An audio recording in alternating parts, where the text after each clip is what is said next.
मध्य प्रदेश के Vindhya international film महोत्सव के आगाज़ अब अंजाम की ओर बढ़ी रहा है। कहे कि अब वह दिन आ रहा है जो विदाई के दिन है, समापन है। वह समापन के अवसर पर देश विदेश से पधारे अतिथि या फिल्म महोत्सव में जो है अपन उसासी दिहिन। हालांकि ये बघेली न्यूज़ चैनल है सर, उसासी के मतलब अपन आशीर्वाद दिए, अपना आशीर्वाद दिया उन्होंने। और हमारे साथ बात करेगा एक बेहद चर्चित शख्स। और यदि फिल्म अपना देखी थे तो फिल्मन से जुड़ी बारीक से बारीक बातन पर अपना के काग चेष्टा बकुल ध्यानम के तरह हाल होता है। बड़ी बारीक चीज़न का बड़े बारीक ढंग से अपना देखा करे थे। अंतर्राष्ट्रीय फिल्म समीक्षक अजीत राय सर हैं हमारे साथ, जिनसे बातचीत करी थे और आज के फिल्म, आज के सिनेमा, आज के संस्कृत ऊपर कुछ खास अपना के विचार अपना तक पहुँचावे के प्रयास करी थे। तो विंध्य क्षेत्र के ये पहल बघेली न्यूज़ चैनल में हम कनिष्ठ तिवारी अपना पंचन का सभी जन इनका प्रणाम करी थे और शुरुआत करी थे बातचीत के। सर, पहले तो मैं ये जानना चाहूँगा कि अजीत राय को यदि कुछ शब्दों में परिभाषित किया जाए तो क्या कहा जाए? अजीत राय क्या बताएंगे अपने बारे में? विश्व सिनेमा का आशिक, विश्व सिनेमा का प्रेमी, यही सबसे अच्छा है। ये प्रेम का सफ़र कब शुरू हुआ? ये इश्क कैसे शुरू हुआ? और आज अजीत राय एक अंतर्राष्ट्रीय फिल्म समीक्षक के रूप में देश और विदेशों में जाने जा रहे हैं। कैसे सफ़र शुरू हुआ? वो फिल्म अप्रिसिएशन कोर्स से बाई चांस, दुर्घटनावश, संयोगवश मैं पूना में एक अपने राष्ट्रीय नाट्य विद्यालय के गुरु, उसके डायरेक्टर देवेंद्र राज अंकुर के साथ गया हुआ था। वहाँ के बहुत नामी एक थिएटर के डायरेक्टर थे, अभी भी हैं, विद्यानिधि प्रसाद बनारसे। और उनकी माता जी ने, मिसेज बनारसे ने, उस समय में फिल्म अप्रिसिएशन कोर्स शुरू किया है गुरु कर्नाटक में, जब एफटीआई में भी नहीं होता था। तो बैठे थे तो एफटीआई के बगल में, मैं नहीं जानता था film and television institute of India क्या है। आज बहुत बड़ा नाम है, मुझे कुछ नहीं जानकारी। मैं एक लिटरेचर और बाकी थिएटर की पत्रकारिता में खुश था। तो वहाँ अचानक मेरा परिचय हुआ एफटीआई से। तो अंकुर जी ने कहा कि मैं स्पॉन्सर कर देता हूँ, तुम एफटीआई में एडमिशन ले लो। तो मैंने एफटीआई में सर्टिफिकेट कोर्स किया फिल्म अप्रिसिएशन का। तो जो मैंने विश्व की महान 100-150 फिल्में देखी वहाँ, वो कोर्स दुनिया का सबसे प्रतिष्ठित कोर्स है। उसमें 60 सीटें हैं, 5-10 हज़ार लोग अप्लाई करते हैं। तो वो कोर्स में मुझे लगा कि सिनेमा तो यहाँ है, हम तो अब तक भटक रहे थे, बॉलीवुड में उलझे हुए थे। तो उसने मेरा जीवन दृष्टिकोण बदला, संसार के प्रति नज़रिया बदला और एक सिनेमा के बड़े आकाश में वो ले गया। वो कोर्स, फिल्म अप्रिसिएशन कोर्स, एक से एक सिनेमा की महान हस्तियों की फिल्में देखी, उन पर लोगों ने उनके क्लास के लेक्चर सुने, उसको पढ़ाया। वहाँ से मेरा सिलसिला शुरू हुआ। फिर मैंने अपने जनसत्ता के एडिटर से कहा, ओम थानवी से, कि अब आप मुझे इंटरनेशनल सिनेमा का बीट दे दीजिए। तो उन्होंने मुझे दे दिया। तो मैंने पहला फिल्म फेस्टिवल कवर किया जब 2003 में सीरीफोर्ट में हुआ था। उसके बाद हमारा ईफी, जिसको कहते हैं international film festival of India, वो गोवा चला गया 2004 में। तो 2004 से मैं गोवा फिल्म फेस्टिवल कवर करने लगा। फिर देश में घूम घूम कर फिर एक मोड़ आया 2013 में, जब मैं दुनिया के सबसे बड़े फिल्म समारोह कान फिल्म फेस्टिवल में, जिसको इंडिया में कांस कहते हैं लोग, फ्रेंच में कैन बोलते हैं उसको, क्योंकि फ्रेंच भाषा में कई शब्द साइलेंट होते हैं। तो इंडियंस को अभी कैन बोलना नहीं आया, तो वो कांस कहते हैं। वहाँ उसके रेड कारपेट पर जब मैं चला, तब मेरे जीवन में एक नए अध्याय की शुरुआत हुई। मैं हिंदी का पहला जर्नलिस्ट था, हिंदी का पहला पत्रकार था, हिंदी का पहला फिल्म समीक्षक था जो 67 साल बाद कान पहुंचा था। कान फिल्म फेस्टिवल का 67वां एडिशन था वो, और मैं हिंदी का अकेला। तो जब वो मिली, जो वहाँ की प्रेस की हेड थी, तो उसने, उसको क्रिस्टियान एमी नाम था उसका, वो कुर्सी से खड़ी हो गई। उसने मुझे कॉफ़ी पिलाई, उसके साथ मैंने फ़ोटो खिंचवाई। कहा कि 67 साल बाद हिंदुस्तान से कोई फिल्म क्रिटिक यहाँ आ पाया है। तो वहाँ से ये सफ़र शुरू हुआ। निश्चित तौर पर हम बच्चे पत्रकारिता के छात्रों हैं और लगातार माखनलाल चतुर्वेदी राष्ट्रीय पत्रकारिता संस्थान में जो है पत्रकारिता के वह हर गुण का सिखावे के प्रयास होते हैं और हर गुण सिखावा जाता है।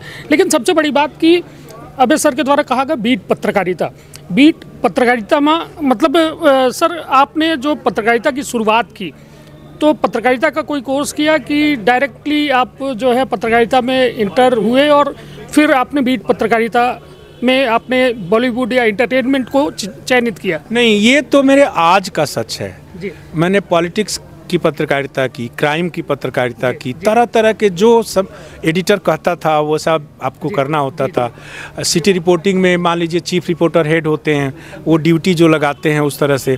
मैं बिहार के जिस गांव में था जहां बिजली नहीं थी, सड़क नहीं थी, मैं तो सोच ही नहीं सकता कि बिहार के उस गाँव में जहाँ से 8 किलोमीटर दूर चल के स्कूल में पढ़ने जाना होता था, बारिश में हम गिर जाते थे तो हमारे कपड़े भीग जाते थे, गंदे हो जाते तो हमारा स्कूल छूट जाता था। वहाँ से जब आज Paris, Berlin, Venice, New York, London, Egypt, कहाँ 50 देश जब जाना होता है, मैं तो सपने में कल्पना नहीं कर सकता था कि ये सब होगा। लेकिन उस समय तो हमने मेन स्ट्रीम पत्रकारिता की। मैंने 3 प्राइम मिनिस्टर के साथ काम किया, चंद्रशेखर जी के साथ, वीपी सिंह जी के साथ, देवगौड़ा को तो वीपी सिंह ने मेरे सामने प्राइम मिनिस्टर बनाया 96 में, जब मैं और वीपी सिंह भूमिगत हो गए थे।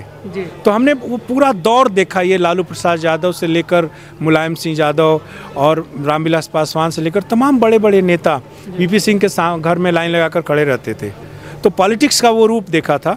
बाद में मैं लिटरेचर की पत्रकारिता में चला गया।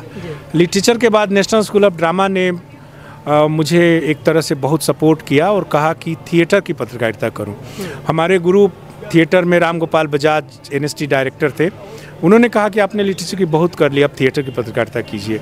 तो थिएटर की पत्रकारिता में मैं लालच में आया था पहले कि इसमें हवाई जहाज़ का टिकट मिलता है, इसमें अच्छे होटलों में रुकने को मिलता है, मस्ती होती है, अच्छा ही सब। लेकिन बाद में मैं थिएटर में जब डूबता चला गया तो मैंने 22 भाषाओं के 200 डायरेक्टरों के 1000 नाटक देखे और मैंने 3000 नाट्य समीक्षाएं लिखी। वो NST के कारण संभव हुआ क्योंकि NST ने मेरे विकास पर 7-8 लाख रुपए उस जमाने में 2002 में खर्च किया। तो उन्होंने मुझे देश भर में घुमा कर भेजा और कहा कि ये सब नाटक देखें। नाटक के बाद अगला स्टेप था सिनेमा की पत्रकारिता, और जिस इंटरनेशनल सिनेमा में मैं गया ना, मुझे लगा कि ईश्वर यही है, मेरा भगवान यही है, मेरा धर्म, मेरा कर्म, मेरा भगवान वर्ल्ड सिनेमा है। इसी में मैं 6 महीना रमता हूँ पूरा। निश्चित तौर पर पत्रकारिता में देखिए अलग अलग बीट के जैसा सर बतौबे में, लेकिन यदि देखा जाए कि हर बीट में सर निपुण रहे, लगातार प्रयास करें और सब में शिखर में रहे। चाहे पॉलिटिकल बीट के बात हो तो पॉलिटिकलों में प्रधानमंत्री 3 प्रधानमंत्री के साथ काम करब कोनो आसान बात नहीं। फिर उसके बाद लिटरेचर बीट, फिर उसके बाद थिएटर बीट, फिर सिनेमा हालांकि पत्रकारिता में जो है पॉलिटिकल बीट जो है सबसे पसंदीदा बीट आज के दौर में माना जाता है। हम लोग भी प्रयास करते हैं कि उस पॉलिटिकल बीट को समझ पाएँ, कैसे उसको और ज़्यादा रोमांचक और ज़्यादा आकर्षक बना पाएँ कि जो पढ़ने वाला है पाठक है और जो देखने वाला दर्शक है वो ज़्यादा अच्छे से समझ पाए। लेकिन पॉलिटिकल बीट में किन बातों का ध्यान रखना चाहिए? क्या माना जाए कि आज पिछले दौर में और आज के दौर में आप कितना अंतर समझते हो इन सारी चीज़ों? उलट गई है पत्रकारिता, बदल गई है। देखिए, पत्रकारिता में मैं जिन दिनों मुझे BBC में लंदन में नौकरी मिल रही थी, उस समय मेरा देहाती स्वभाव, ग्रामीण स्वभाव, मैं गांव से आता हूं, मैं डर गया था उतने बड़े शहर से। मुझे लगा कि मैं यहां कैसे रह पाऊंगा लंदन में। और जब मैंने चाहा तब नौकरी नहीं मिली क्योंकि तब तक समय बदल चुका था। तो मुझे तो बहुत पहले तो BBC मेरा आदर्श रहा है इस पत्रकारिता, पॉलिटिकल पत्रकारिता में। बाकी दुनिया की हर पत्रकारिता थोड़ी सी झुकी हुई है। आप देखिए, चाहे CNN हो, वो अमेरिका के साथ झुका हुआ है। राइटर एजेंसी हो और ये एसोसिएटेड प्रेस हो, जो दुनिया की 3 सबसे बड़ी न्यूज़ एजेंसीज हैं, वो अपने अपने मूल्यों और विचारों के प्रति झुकी हुए। लेकिन BBC के हेड थे हमारे एक दोस्त, वो उरई आपको पता है? उरई एक जगह है झांसी और कानपुर के बीच में। वहाँ के हमें गर्व है उन पर, अब नहीं जीवित हैं। उनका नाम था कैलाश बुधवार। कैलाश बुधवार पहले इंडियन थे जो BBC में इंडियन और ये सारे एशियन भाषाओं के हेड थे। तमिल और हिंदी सर्विस के, और वो किसी को रिपोर्ट नहीं करते थे, वो हेड को डायरेक्ट रिपोर्ट करते थे। नहीं तो उनके पहले बीबीसी में जो इंडियन और इसका होता था हेड, वो अंग्रेज होता था। तो उनसे मैंने पूछा कि बीबीसी की विश्वसनीयता का कारण क्या है, यही मैं कहूँगा कि पॉलिटिकल पत्रकारिता में क्या करना चाहिए। उन्होंने मुझे जो जवाब दिया अभी भी मुझे याद है। अब सोचो, बीबीसी के बार में बैठकर ये बात हो रही है वहाँ लंदन में। उन्होंने कहा कि अजीत जी, हम क्या करते हैं, यदि किसी देश में मार्क्सवाद आ रहा है यानी कम्युनिज्म आ रहा है तो हम उसको रोकने की कोशिश नहीं करते हैं, और यदि किसी देश से मार्क्सवाद जा रहा है तो हम उसे बचाने की कोशिश नहीं करते हैं। ये बीबीसी की विश्वसनीयता थी, और कारण था कि आपको पॉलिटिकली ऑनेस्ट होना पड़ेगा। लेकिन हमारी पत्रकारिता थोड़ी सी अभी, लेकिन मेरा अभी भी विश्वास है कि पत्रकारिता करप्ट पूरी तरह नहीं हो सकती, और पत्रकारिता पूरी तरह राजनीतिक दलों की गुलाम भी नहीं हो सकती। थोड़ा सा दिखता है आपको पावर में, जैसे इमरजेंसी में दिखा, जैसे इस समय दिख रहा है, लेकिन पत्रकारिता के ब्लड में जन पक्ष धरता है। वो जनता की आवाज़ से ही वो अपनी सांस ग्रहण करती है। तो पूरी तरह से सरेंडर नहीं हो सकती पत्रकारिता। जैसे कोई भी अखबार किसी एक पार्टी का होकर नहीं रह सकता, उसको विरोधी दलों की भी खबरें छापनी ही नहीं, तो वो बिके बनेगा नहीं। बिल्कुल, थोड़ा सा इधर उधर होगा। इसलिए पॉलिटिकल जर्नलिज्म में बेसिक ईमानदारी जरूरी है। लेकिन पहले के राजनेता, जैसे एक मैंने रिपोर्ट ली, रामविलास पासवान रेल मंत्री थे, और मैंने रेल की कुव्यवस्था पर एक जनसत्ता में, उस समय मैं जनसत्ता में था, एक लेख लिखा, रेल है खेल नहीं। मुगल सराय से जब रेल बिहार में चलती है उधर, तो रेलों में कोई नियम कानून नहीं होता था पटना तक। तो उन्हीं के दफ्तर में जाकर मैंने रसमलाई खाई, काफ़ी उन्होंने स्वागत किया पासवान जी ने, और नेक्स्ट डे मेरा वो लेख छपता है, रेल है खेल नहीं। तो तीसरे दिन संसद में फिर मिले तो उन्होंने मुझसे कहा कि अरे राय जी, हमारा ही खाकर आपने मिठाई खिलाई, मैंने आपका स्वागत किया, आपने लिख दिया, लेकिन चलिए कोई बात नहीं, ये आपका काम है। इस तरह से थे। हमारे जो हेड थे न्यूज़ एडिटर राम बहादुर राय, आजकल अभी इंदिरा गांधी राष्ट्रीय कला केंद्र के अध्यक्ष हैं। राम बहादुर राय को प्राइम मिनिस्टर हाउस से सीधे फ़ोन आते थे, लेकिन ईमानदारी देखिए जनसत्ता की। प्रभाष जोशी ग्रेट एडिटर थे कि वहाँ हम सबका पक्ष छापते थे, और किसी से डरने की बात नहीं थी। नहीं तो आज के दौर में जो गोदी मीडिया एक शब्द आया है, जो कहीं ना कहीं जनता को भी सोचने में मजबूर करता है कि आखिर मीडिया यदि गोदी हो सकता है तो फिर क्या होगा। क्योंकि 4 स्तंभ, हालांकि संविधान में अधिकार पत्रकारिता को किसी स्तंभ के तौर पर जरूर नहीं माना गया है, मगर एक बोलचाल में जरूर स्तंभ के तौर में देखते हैं।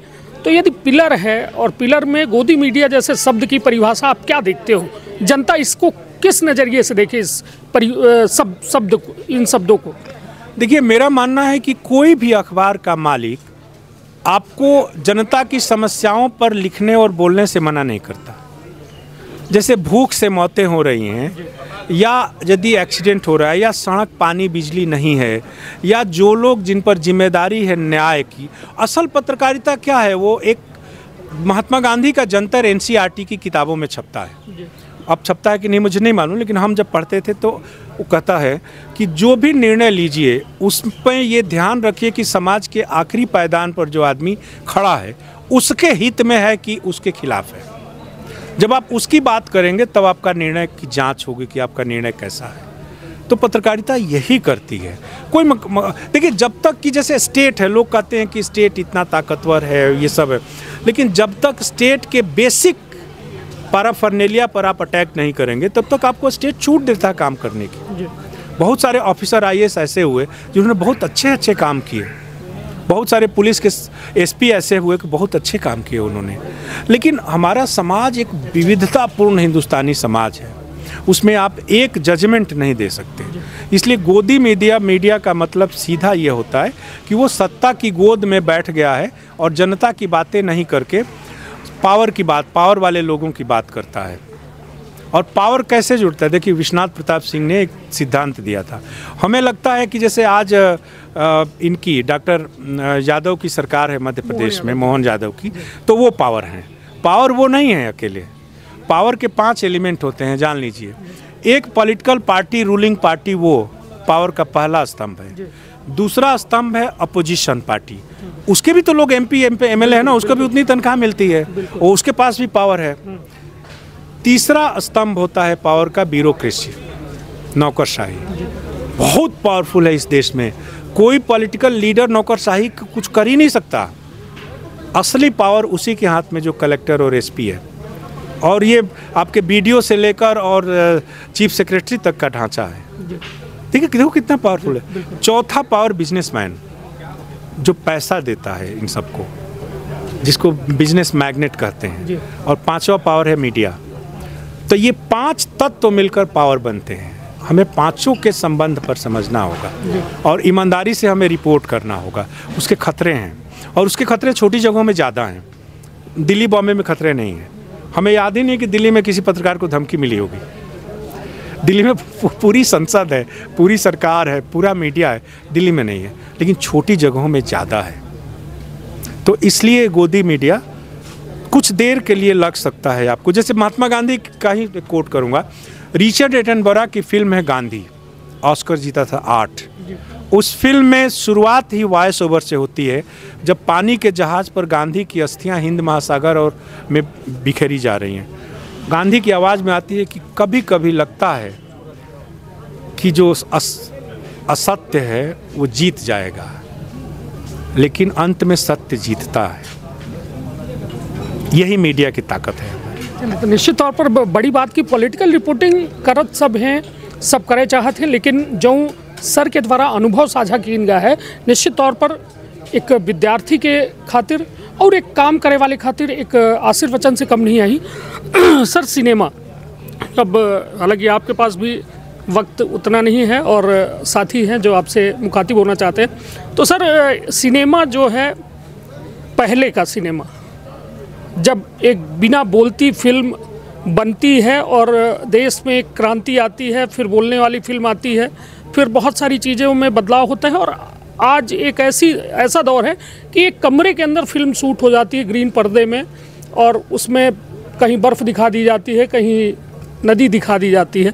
एक बड़े फिल्म समीक्षक हैं और हमारा सौभाग्य है कि आपके पास बैठकर ये सारी चीज़ें बात कर रहे हैं। सर, कितना अंतर पाते हैं? देखिए, विकास तो प्रकृति का नियम है ना, और सिनेमा क्या है कि 60% सिनेमा टेक्नोलॉजी है। तो जैसे जैसे टेक्नोलॉजी का विकास होगा, जैसे पहले रील पर सिनेमा बनता था, इतने फुटेज होते थे, इतने बर्बाद होते, अब डिजिटल हो गया, रील ख़त्म हो गई। VFX नहीं था, अब VFX आ गया। उसी तरह टेक्नोलॉजी बदली ना, कैमरे की टेक्नोलॉजी बदली है। सिनेमा का मेन हिस्सा तो सिनेमेटोग्राफी और एडिटिंग है, बाकी तो सब ढांचा है। तो उस तरह से आप देखें तो बदलाव तो होगा, लेकिन प्रॉब्लम क्या हो गई है कि हमारे देश में सिनेमा अभी तक इंडस्ट्री का दर्जा प्राप्त नहीं कर पाया है। इसको ऐसे समझिए कि यदि मैं एक साबुन की फैक्ट्री खोलना चाहूँ तो हमें सरकार लोन दे देगी, बैंक लोन दे देगा, लेकिन मैं यदि फिल्म बनाना चाहूँ तो बैंक लोन नहीं देगा। तो सिनेमा के लिए पैसा कहाँ से आए? तो जब तक इसको इंडस्ट्री नहीं आप बनाएंगे, एक सोशल सिस्टम नहीं पैदा करेंगे। जैसे हमारे यहाँ सिनेमा को न तो सरकार से कोई सपोर्ट है, ना ही समाज से सपोर्ट है। क्यों? क्योंकि महात्मा गांधी सिनेमा के खिलाफ थे। महात्मा गांधी ने खुलकर लिखा और बोला आज़ादी के समय आंदोलन में, जिस समय 1913 में हमारी पहली फिल्म बनती है राजा हरिश्चंद्र। उसका उद्देश्य क्या है? सत्य और धर्म। बाद में जब जैसे ही अलग तरह का पैसा सिनेमा में गया, सिनेमा का चरित्र बदला। तो गांधी ने कहा सिनेमा आदमी को भ्रष्ट बनाता है, शराबखोर बनाता है, व्यभिचारी बनाता है और सारे दुर्गुणों की जड़ है। तो आप पाएंगे कि मैं अपने बचपन में सिनेमा देखता था और पता चल जाता था तो हमारी पिटाई होती थी, क्योंकि हमारा पूरा मध्य वर्ग और हमारे अभिभावक महात्मा गांधी की उस बात से प्रेरित थे। इसलिए हमारे यहाँ सिनेमा विकसित ही नहीं हो पाया ढंग से, क्योंकि आपने पहले ही मान लिया कि ये बुराई की जड़ है, बच्चों को बचाओ इससे।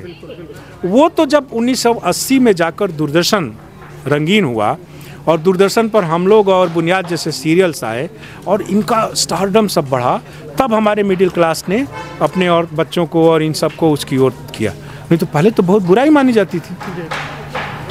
तो इसलिए सिनेमा का हमारे देश में अभी विकास होने में अभी 10-20 साल लगेंगे। जैसे आज़ाद हुए हम लोगों को अभी कितना समय हुआ, और दुनिया की किसी भी कला का संबंध आज़ादी से है। यदि आज़ादी नहीं होगी तो आपकी कला नहीं रहेगी। इंग्लैंड में जो अंग्रेजी या जितना फिल्में हैं, 400 साल की आज़ादी है ना उनकी। फ्रांस का रिवॉल्यूशन 1779 में हुआ, 1779 में। अमेरिका का आज़ादी हुआ 1774 में। तो अभी 75 साल पूरा हुआ है। तो इंतज़ार कीजिए, और हमारे नौजवान बहुत पोटेंशियल हैं उनमें। हमारे नौजवान अगले 10 सालों में सिनेमा का पूरा दृश्य बदल देंगे। निश्चित तौर पर सिनेमा मतलब अपना के शब्दन में यदि देखा जाए तो मतलब हम लोग बुकैया कर रहे हैं अन्य देशों के मुकाबले। मतलब अभी हम लोग बहुत पीछे घुटनों में चल रहे हैं, एक बच्चों की तरह। बच्चों की तरह हम घुटनों के बल चल रहे हैं सिनेमा में। कब तक ये है कि जवान हो जाएगा सिनेमा अपना? 10 साल में। 10 साल में। 10 साल में। चलिए, निश्चित तौर पर सिनेमा की बात हुई सर। इसको ऐसे समझिए कि जैसे स्पोर्ट्स में समझिए, हम ओलंपिक में क्यों पीछे हैं? ओलंपिक जब होता है तो सबसे ज़्यादा पदक कौन जीतता है? मेडल अमेरिका जीतता है, रूस जीतता है, चीन जीतता है, बाकी सारे देश जीतते हैं। इसकी वजह है कि इसको ऐसे समझिए कि 140 करोड़ के देश में आपका कितना % पॉपुलेशन खेलता है? हमारे देश में आपका +1 -1% भी नहीं खेलता है। 140 माने 1 करोड़ 40 लाख लोग 1% होते हैं। क्या आपके देश में जो खिलाड़ी एकेडमी है और जो सही मायने में टेक्नोलॉजी के साथ ट्रेनिंग में खेलती है, वो क्या 1 करोड़ 40 लाख लोग हैं? नहीं हैं। नहीं। तो हम 1% भी खेलते नहीं हैं, तो हम मेडल में 20% कैसे मेडल जीतेंगे? स्पेन, फ्रांस, जर्मनी, जापान, चीन, उनका 25% पॉपुलेशन खेलता है, तब तो 25% जीतते। उसी तरह मेरा मानना है कि सिनेमा में अभी तक हमारे देश का बेस्ट टैलेंट नहीं आया है। हमारा बेस्ट टैलेंट किस में गया है? नकल करने में गया है, क्राइम में गया है, IT इंडस्ट्री में गया है, बिजनेस में गया है। तो जिन इलाकों में हमारा बेस्ट टैलेंट गया है, साइंस में गया है, मेडिसिन में गया है। अब देखिए हमारा मेडिकल उद्योग और हमारे हॉस्पिटल्स दुनिया के बड़े हॉस्पिटल जैसे हैं। इंजीनियरिंग में हमारा बेस्ट टैलेंट गया है, तो हम इतने ट्रेनें, पुल और ये सब बना रहे हैं। सिनेमा में बहुत कम लोग गए हैं, बेस्ट टैलेंट नहीं गया। दूसरे देशों का बेस्ट टैलेंट उसमें गया है। तो इसलिए जब दूसरा हमारी शिक्षा व्यवस्था का अंग नहीं है सिनेमा। तो आप देखिए, मैंने मेडिकल नहीं पढ़ा, MBBS नहीं किया, तो क्या मैं आपके हार्ट का ऑपरेशन कर सकता हूँ? नहीं, तो आप मर जाएंगे। यही होता है, बिना पढ़े लिखे लोगों से फिल्म उद्योग बढ़ गया। बिना पढ़ाई लिखाई और ट्रेनिंग के आप फिल्म कैसे अच्छी बना लेंगे? दुनिया के जितने फेस्टिवल्स हैं उनमें जो भी बड़े फिल्मकार आते हैं, उनका बायोडाटा पढ़िए, वो किसी न किसी फिल्म स्कूल से पढ़े हुए हैं। हमारे यहाँ का कितने लोग फिल्म स्कूल से पढ़े हुए हैं? क्यों? क्योंकि FTI एक है, 140 करोड़ के लिए एक FTI, जबकि सैकड़ों FTI होनी चाहिए। आपके मध्य प्रदेश में क्यों नहीं फिल्म स्कूल है? इतनी फिल्मों की शूटिंग होती है, क्यों? क्योंकि जनता ये सवाल नहीं पूछती कि हम इंटरटेनमेंट टैक्स, सिनेमा का टिकट कभी खरीदा है? उसमें एक होता है सिनेमा उसका रेट, दूसरा होता है मनोरंजन कर। तो कर जो सरकार को जाता है साल भर में पूरे देश से, वो कितना हजार लाख करोड़ होता होगा। उसका सरकार सिनेमा पर कोई इस्तेमाल करती है? एक थिएटर तो बनाती नहीं है सीधी में। तो जनता में जागृति नहीं है, धीरे धीरे आएगी। नौजवान बदल रहे हैं चीज़ों को। वो सवाल कर रहे हैं कि यदि आपने इतना टैक्स लिया है तो उसके बदले आपने क्या दिया सिनेमा को? आज यदि सलमान खान या आमिर खान या शाहरुख खान अपनी एक फिल्म को रिलीज करने के लिए 8,000 7,000 स्क्रीन बुक कर दे, तो बाकी जो 2,000 फिल्में बनती हैं उसके लिए तो हॉल ही नहीं है। 13,000 स्क्रीन है आपके देश में, केवल 140 करोड़ के देश में 13,000 स्क्रीन। क्या नाइंसाफ़ी है ठाकुर। उसमें कैसे काम चलेगा? चाइना में रोज एक थिएटर बन रहा है, हमारे यहाँ कहाँ थिएटर है? यहाँ तो थिएटर बंद होने के कगार पे है। OTT आने से आम आदमी की रिच में नहीं है। जिस देश में 80 करोड़ जनता 5 किलो अनाज पर जीती है, वहाँ आप 500 का टिकट कैसे खरीद सकते हैं? 500 में तो एक परिवार का एक हफ्ते का खाना चलता है। पहले ऐसा नहीं होता था। पहले ₹1.25 के टिकट थे, सिंगल थिएटर थे, इसीलिए तो फिल्में ब्लॉकबस्टर होती थी और सिल्वर जुबली, गोल्डन जुबली मनाती थी। तो आज सिनेमा भी ताकतवर लोगों के हाथ में चला गया है।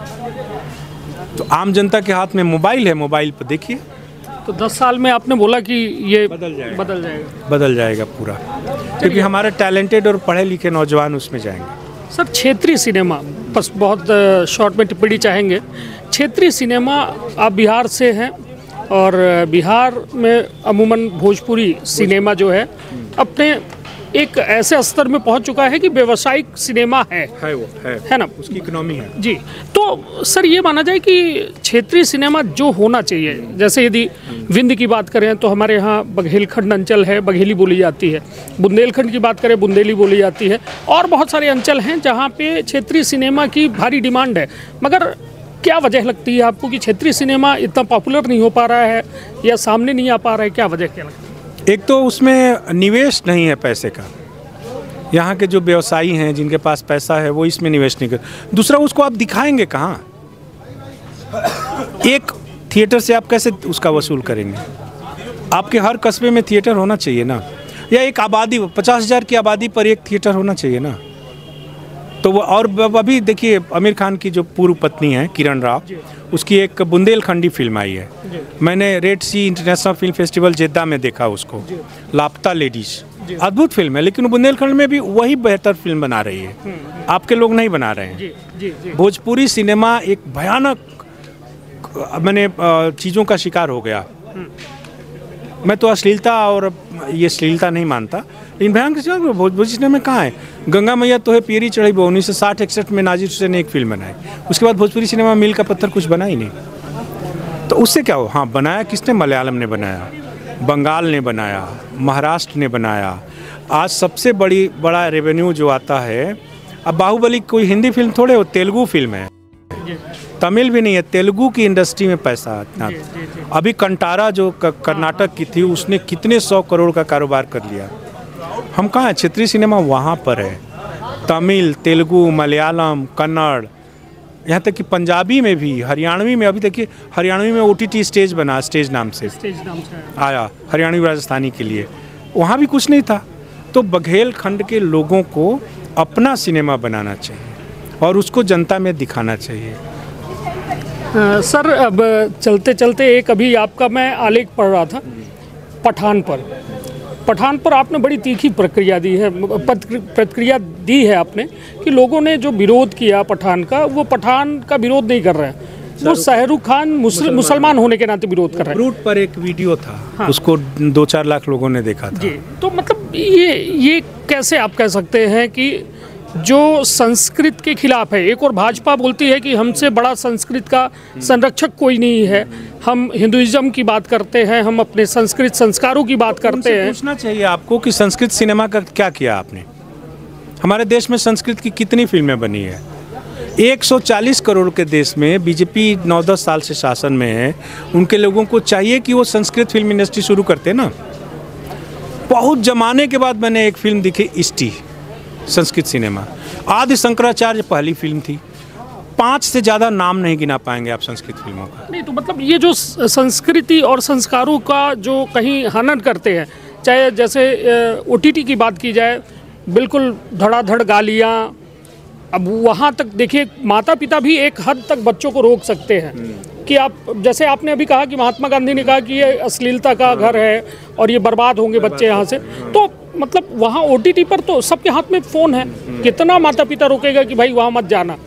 मगर आकर्षित भी इंसान उधर ही होता है जहाँ गलत होता है, शायद मुझे लगता है। ये विश्वनाथ प्रताप सिंह कहते थे कि पर्दे से पाप बढ़ता है, पर्दा हटा दीजिए, बच्चों को उनको देखने दीजिए, उनको ये समझ पैदा कीजिए कि क्या देखना चाहिए क्या नहीं, खुद उन पर छोड़िए। जैसे आप किसी अपराधी को यहाँ की सुरक्षा सौंप दीजिए, एक भी चोरी नहीं होगी, एक भी मर्डर नहीं होगा। तो आप जिनको रोकना चाहते हैं उन्हीं को उसका मालिक बना दीजिए ना। और मैं सेंसरशिप के खिलाफ हूँ, पूरी तरह से खिलाफ हूँ। यूरोप में कहीं सेंसरशिप नहीं है। लोगों को ये भी नहीं पता कि सेंसरशिप आई कहाँ से। सेंसरशिप 1915 में आई अमेरिका में। ग्रिफिथ की film I birth of a nation, जो अमेरिकन सिविल वार पर थी, जिसमें बताया गया कि गोरे लोगों ने काले लोगों को कितना मारा पीटा और हत्याएं की। अभी मार्टिन स्कॉर्सेसे की फिल्म आई है, वो साल की सबसे बड़ी फिल्म है दुनिया की। मार्टिन स्कॉर्सेसे 84 ईयर्स का हॉलीवुड का डायरेक्टर है। Killers of the flower moon, उसमें बताया गया कि अमेरिका जो इतना अमीर बना, वो रेड इंडियंस को मार कर मर्डर करके बना। 70 लोगों को मार दिया गया था, जिनके खेतों में तेल के कुएं ओक्लाहोमा प्रांत में निकल आए थे। तो वो तो राष्ट्रद्रोही नहीं है। वहाँ पर वो फिल्म को तो लोग हाथों हाथ ले रहे हैं कि वो अपनी हिस्ट्री की गलतियों को सुधारने की बात कर रहा है। ब्लैक लोग किस तरह से लड़ रहे हैं सिनेमा में। आज देखिए कि साउथ की फिल्में आज क्यों, उसके नायक को कभी देखा है आपने, हीरो को साउथ के? कौन लोग हीरो हैं, माइंड कीजिए। दलित, पिछड़े और बहुत ट्राइबल लोग उसके नायक हैं। कंटारा का नायक कौन है? वो एक ट्राइबल है। बिल्कुल। पुष्पा का नायक कौन है? एक दलित है। उसी तरह जितने भी सुपरहिट फिल्में हो रही हैं उसके नायक कोई चिकने चुपड़े सवर्ण नहीं है। जी। यानी कि वहाँ समाज जहाँ तक गया है वो उसके प्रतिनिधि हैं। हमारे यहाँ अभी भी ये सब चिकने चुपड़े क्यों नायक हैं? क्योंकि अब राजनीति में तो वो नायक नहीं रहे, राजनीति आ गई है नीचे। तो हमें उनको स्थान देना होगा जिनकी कहानियाँ अभी तक सिनेमा ने नहीं कहा। चलिए, आपने एक बड़ी बात कही है कि सेंसरशिप के आप खिलाफ हैं। खिलाफ। और ये एक बड़ा कोट हो सकता है अजीत राय जी का, क्योंकि सेंसरशिप को लेकर बड़ी बहसबाजी चल रही है। और निश्चित तौर पर, क्योंकि जब पठान पर फिल्मों को लेकर आगजनी की जाती है, तोड़फोड़ की जाती है, तब फिर सवाल उठता है कि आखिर सेंसरशिप क्या कर रहा है। क्यों ऐसी फिल्में आती हैं कि जिस पर इस तरीके की स्थिति उत्पन्न? में क्या किया सेंसरशिप ने? आदि पुरुष को तो सेंसरशिप सर्टिफिकेट दे देता है जी। और दूसरी और ओ माई गॉड 2 जैसी फिल्म, उसमें 27 कट कटवा देता है, उसमें चरित्र के नाम बदलवा देता है। वो कहता है भगवान शिव को नहीं रख सकते। क्यों नहीं रखते? शिव पर आपकी प्रॉपर्टी है क्या? जी। सारी चीज़ें प्रूव हैं, किताबों पर है, आपके धर्म ग्रंथों से ली गई। और वो फिल्म बच्चों में सेक्स एजुकेशन का शिक्षा देती है ताकि आपके बच्चे आत्महत्या न करें और गलत रास्ते पर न जाएं। और आप उस फिल्म को ऐसे करते हैं। तो सेंसर बोर्ड माने एक तरह से वो पागलपन है, उससे हमें बचना चाहिए। लेकिन हमारे समाज को भी शिक्षित होना चाहिए। यूरोप में सेंसरशिप नहीं है, लेकिन यूरोप के नागरिकों को पता है कि क्या देखना है क्या नहीं देखना है ना? सर, अभी एक फिल्म आई 12th फेल। अमूमन शायद जो फिल्म ज़्यादा देखता है वो शायद चरित्र या अभिनेता को पहचान पाए। और बड़ी बेसिक फिल्म है, समाज से बिल्कुल गरीब के घर से उठी हुई वो फिल्म थी। उसको लेकर क्या कहेंगे? और क्योंकि हाल में मैंने भी देखी और मैं जानना चाहता हूँ कि अजीत राय जी के चश्मे से उस फिल्म को किस तरह देखा गया होगा। देखिए, वो एक कमर्शियल बॉलीवुड फिल्म है, वो कोई आर्ट सिनेमा नहीं है। उसको आप कहानी के रूप में देखिए और मज़े लीजिए। और आप देखिए कि ये उसमें वो इस साल की सर्वश्रेष्ठ फिल्म है, नो डाउट। उसने अच्छा, उसकी मेकिंग बहुत अच्छी है, ये सारी चीज़ें हैं। लेकिन वो उतना भी वंचित और कमज़ोर आदमी नहीं है उसका नायक। आप ये ध्यान रखिए कि उसकी दादी को पेंशन आती है, इसका मतलब उसके दादा किसी सरकारी नौकरी में थे। जी, बिल्कुल। तो गांव में, एक गरीब गांव में जो उसका दादा सरकारी नौकरी में होगा, वो भिखारी तो नहीं होगा ना। और उसका पिता भी सरकारी नौकरी में है, तो इतना गरीब भी नहीं है वो। मतलब, और दूसरा वो ब्राह्मण है जी। वो कोई दलित नहीं है, तो वो सामाजिक रूप से भी समर्थ है। तो इसके परिप्रेक्ष्य में उस फिल्म को देखने की ज़रूरत है। और वो थाने वाला सीन याद कीजिए, जब जाकर वो पकड़ लिया जाता है वो एमएलए के पंगा लेने के जुर्म में। जी। तो वो कहता है कि ला बंदूक, और पुलिस वाला जाने देता है उसको बंदूक लाने। कोई दलित और आदिवासी होता तो पुलिस वाला वहीं उसका एनकाउंटर करके मार देता। उसकी ताकत देखिए, उसकी जातीय संरचना में देखिए। तो 12th फेल एक बहुत ज़रूरी फिल्म है, उसको हर आदमी को देखना चाहिए। जैसे ओ माई गॉड 2 एक ज़रूरी फिल्म है, उसको हर आदमी को देखना चाहिए। नहीं तो सर, जो ये बेसिक सिनेमा है, जो ज़मीन से उठाया जाता है, लोगों की आम जिंदगी से उठाया जाता है, कहीं ना कहीं मेरा पूछने का तात्पर्य यही था कि जो इश्क, प्यार और hi fi movie, sci fi movie जो इस समय चल रही, साइंस फिक्शन, वो कहीं ना कहीं ज़मीनी चीज़ों को देखना चाहता है, रियल सब्जेक्ट देखना चाहता है, वीएफएक्स नहीं देखना चाहता है। मतलब कहीं ना कहीं आम आदमी भी ऐसी फिल्मों को खूब प्रोत्साहित करता है। देखिए, सिनेमा एक लोकतांत्रिक विधा है। चीन का जो तानाशाह था माओ त्से तुंग, वो कहा करता था 1000 फूलों को खिलने दो। तानाशाह था, लेकिन कहा करता था 1000 फूलों को खिलने। अभी हमारा सिनेमा बचपन में है। आप वर्ल्ड सिनेमा के मुकाबले तुलना करेंगे तो हम 100 साल पीछे हैं। आपको पता है कंबोडिया का सिनेमा कैसा है? नहीं पता। इवन आप पड़ोसी पाकिस्तान के सिनेमा के बारे में नहीं जानते, बांग्लादेश के सिनेमा के बारे में आपको नहीं पता, श्रीलंका के सिनेमा के बारे में नहीं पता। छोटे छोटे देश जिस तरह की उम्दा फिल्में बना रहे हैं। अभी पाकिस्तान की जॉयलैंड फिल्म कान में पुरस्कृत हुई थी और ऑस्कर में रिप्रेजेंट किया था। तो यहाँ एक बहुलतावाद को हमें मानना होगा।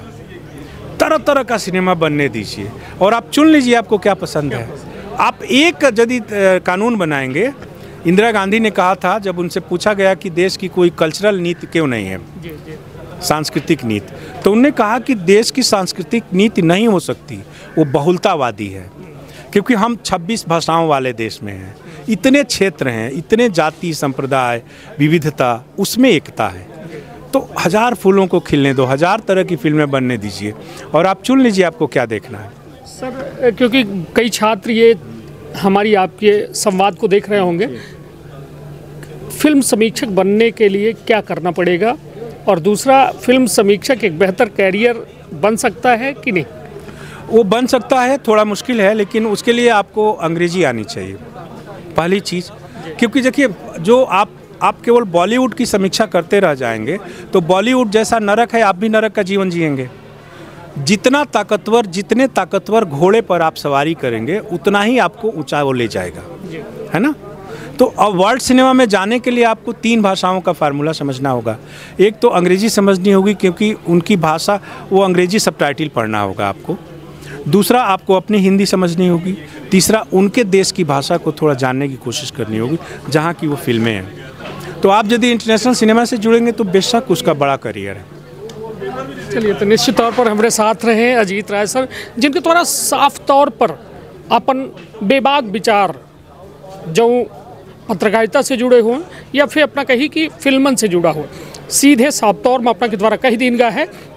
और बड़ी अच्छी बात अपना कहीं कि एक तानाशाह है जो चाइना से है, और ओके द्वारा यह कहा गया कि फूलों को खिलने दो, 1000 फूलों को खिलने दो। तो मतलब एम कौनो प्रतिबंध ना हो चाहिए और सिनेमा जितने खुली उतने आगे उत्तरोत्तर प्रगति करी। तो निश्चित तौर पर बहुत बहुत धन्यवाद सर के कि अपना अपन अमूल्य समय हमका दिन, तो ओके खातिर बहुत बहुत धन्यवाद। फिर हुई नई शख्सियत से भेंट, तब तक आपन अपने परिवार के रखिए बहुत ख्याल।